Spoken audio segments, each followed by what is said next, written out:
Rayagada block अंतर्गत पेंटा ग्राम पंचायत स्थित श्री गुप्तेश्वर महादेव मंदिर ठारे श्री गणेश और गौरी विग्रह प्रतिष्ठा उत्सव अनुष्ठित हो जाइछि। चलित मास 14 तारिख आरंभ हुई यह प्रतिष्ठा उत्सव 19 तारिख रे शेष होबार कार्यक्रम रही। प्रथम दिवस रे विग्रह सहित 1100 मंगल कलश शोभायात्रा अनुष्ठित होइतिला। एही उत्सव रे जोगी श्री चैतन्य रामजी अनेक साधुसंत जोग देइतिले।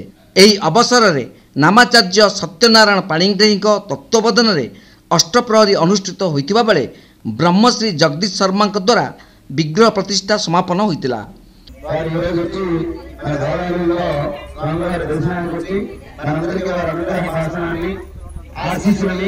తెలియజేస్తున్నారు కాబట్టి వారి ఆశీస్సులు మనపైన కురిపిస్తున్నారు కాబట్టి మనందరం కూడా ఆయన ప్రేమకి పాత్రలే ఉండాల్సిందిగా ఒకసారి కర్తాలు తెలియజేసిందిగా స్వామివారి దర్శనం అయిన తర్వాత మౌనంగా ఓం నమః శివాయ అని చెప్పి దర్శనం మాత్రమే చేయండి. తిప్పుకోవడం ఒకరిని తిప్పుకోవడం అందరూ కూడా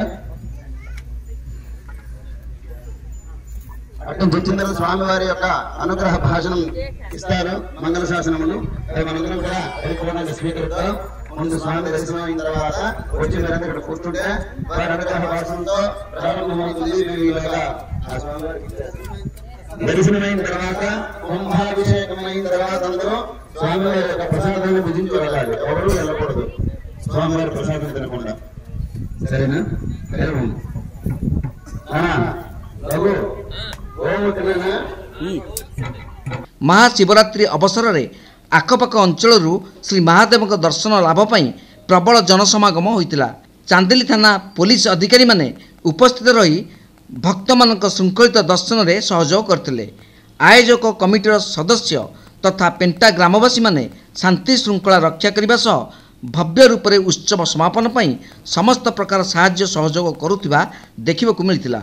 विग्रह प्रतिष्ठा कमिटीर मुख्य श्री डी श्रीनिवास प्रकाश कहते कि प्राय 10,000 भक्तों प्रसाद सेवन व्यवस्था करा जाइछि।